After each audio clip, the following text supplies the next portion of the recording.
দর্শক, প্রথমে প্রেম, এরপরে পরিবারের স্বজনদের না জানিয়ে বিয়ে, এরপর 4 মাস পর ফিরে আসলেন সেই পরিবারের কাছে লাশ হয়ে।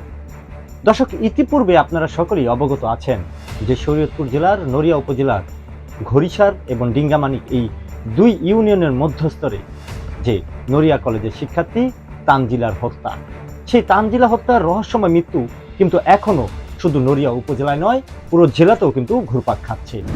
আজ অবধি পর্যন্ত এই রহস্যময় মৃত্যুর কোনো উদ্ঘাটন নিয়ে তার পরিবার দুশ্চিন্তায় এবং ছন্নহারা হিসেবেই কিন্তু এই পরিবারটি দিন পার করছেন।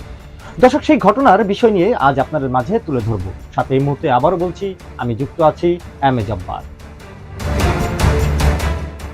দর্শক, যে ঘটনাটি ঘটেছিল, আমরা তানজিলার পরিবারের কাছে এসেছিলাম ঘটনার দিন রাত্রে, এবং তানজিলার পরিবারের কাছ থেকে আমরা যতটুকু জানতে পেরেছি এবং প্রশাসনের কাছ থেকে যতটুকু জানতে পারছি, সেই বিষয়টি কিন্তু আপনাদের মাঝে আজ তুলে ধরার চেষ্টা করব। তানজিলার পরিবার আমাদের কাছে ব্যক্ততা করেছিলেন কলেজ পড়ুয়া শিক্ষার্থী তানজিলা এবং তানজিলার স্বামী অপু ব্যাপারী। তারা নড়িয়া সরকারি কলেজের উভয় শিক্ষার্থী ছিলেন। এরপর তাদের মাঝে গোপনে প্রেমের সম্পর্ক হয়। এরপর প্রেমের সম্পর্ক বন্ধনের হওয়ার পরই কিন্তু তারা পরিবারকে, সেই তানজিলা তার নিজ পরিবার, বাবা মা ভাই বোন, তাদের কাউকে কোনো বিষয় না জানিয়ে সেই তার স্বামী অপু ব্যাপারীর সাথে পালিয়ে বিয়ে করে। বেশ কিছুদিন পর তানজিলার পরিবার জানতে পারে তার কলেজের একই শিক্ষার্থী অপু ব্যাপারী তার সাথে সে পালিয়ে বিয়ে করেছে, এবং বিয়ের 4 মাস পর সেই তানজিলা কিন্তু ফেরত আসলেন তার বাবা মায়ের কাছে, সুস্থ শরীরে নয়, একটি মৃত লাশ হয়ে। ঘটনার প্রেক্ষাপট এই জায়গায় এসেছে, পরবর্তীতে জানা যায় যে তানজিলা সুইসাইড করেছে, আত্মহত্যা করেছে তার জানালার সাথে ওড়না পেঁচিয়ে, এমনটা বিষয় আমরা জানতে পেরেছি। গণমাধ্যম সূত্রে যখন আমাদের দায়িত্বের দিক থেকে আমরা যখন সেই তানজিলার মৃত্যুর ঘটনার পর আমরা অপু ব্যাপারীর বাড়িতে যাই, তখন আমরা সেই যে জায়গায় তানজিলার আত্মহত্যা করেছিলেন, সেই আত্মহত্যার যে গ্রিলটি ছিল, জানালাটি ছিল, সেই জায়গায় আমরা যাই। এবং দর্শক, আমি আপনাদেরকে একটু দেখানোর চেষ্টা করব সেই তানজিলা যে জানালার সাথে গলায় ফাঁস দিয়ে আত্মহত্যা করেছে, সেই জানালাটি আপনারা দেখতে পাচ্ছেন।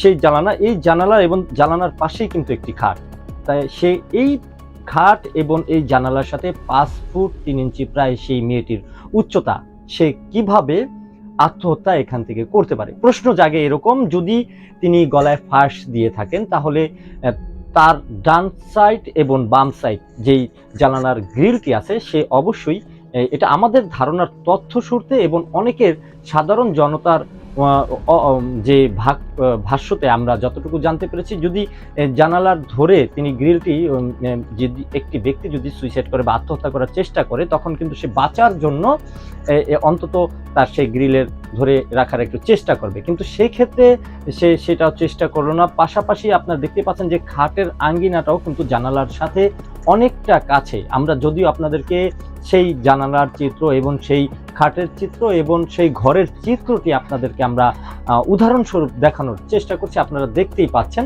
এইখান থেকে এই চিত্রতে যতটুকু আমরা বোঝার চেষ্টা করছি, কিভাবে একটি মেয়ে গলায় ফাঁস দিয়ে আত্মহত্যা করতে পারে, প্রশ্ন থেকেই গেল।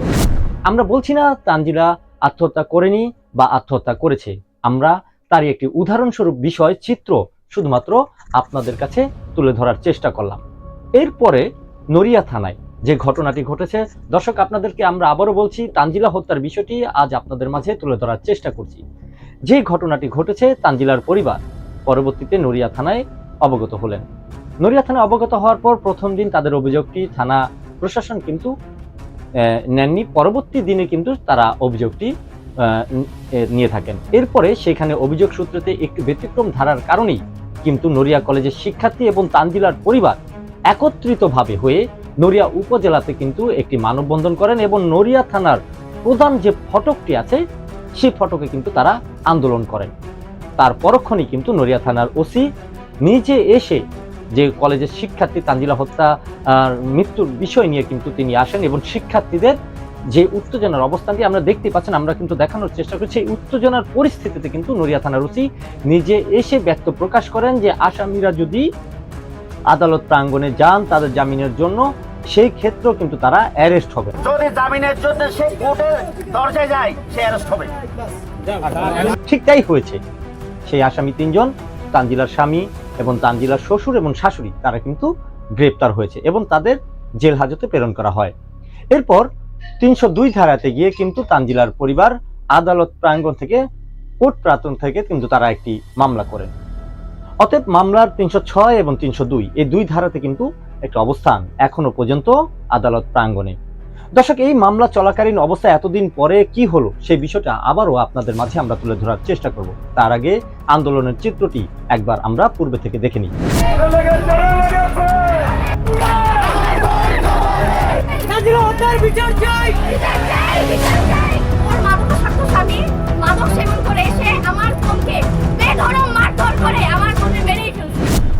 দর্শক, এরপরেই কিন্তু আসলো আবারও মানববন্ধন তানজিলার মৃত্যু নিয়ে, এই রহস্যময় মৃত্যু নিয়ে। শরীয়তপুরের জেলা প্রশাসকের কার্যালয়ের সামনে কিন্তু আবারও শরীয়তপুর জেলার সকল শিক্ষার্থীরা কিন্তু মানববন্ধন করেন এই তানজিলা হত্যার রহস্যময় মৃত্যু নিয়ে। তারা সঠিক বিচারের দাবিতে আদালত প্রাঙ্গণের সামনেই কিন্তু তারা এই মানববন্ধন করেন।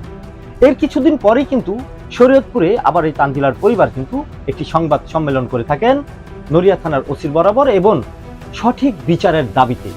দর্শক, এই পর্যন্তই তাদের মানববন্ধন, সংবাদ সম্মেলন এবং আদালত প্রাঙ্গণে কিন্তু হাবুডুবু।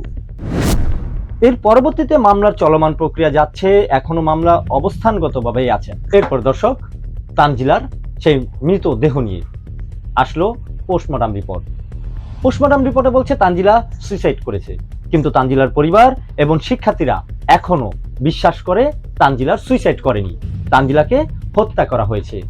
দর্শক, এই বিষয়ে কিন্তু তানজিলার পরিবার আদালতে আবারও তার লাশের পূর্ণ ময়নাতদন্তের জন্য আবেদন করেন এবং এই ময়নাতদন্ত লাশের জন্য বেশ কয়েকদিন অপেক্ষার পর গত 22 জুলাই বুধবার পূর্ণ ময়নাতদন্তের যে রিভিউ শুনানিটি আছে, আগামী 1 সপ্তাহের মধ্যে আদালত তার যাচাই বাছাই করার পর তারা একটি আদেশ দিবেন, এমনটাই ব্যক্ত প্রকাশ করেছেন বাদীপক্ষের আইনজীবী।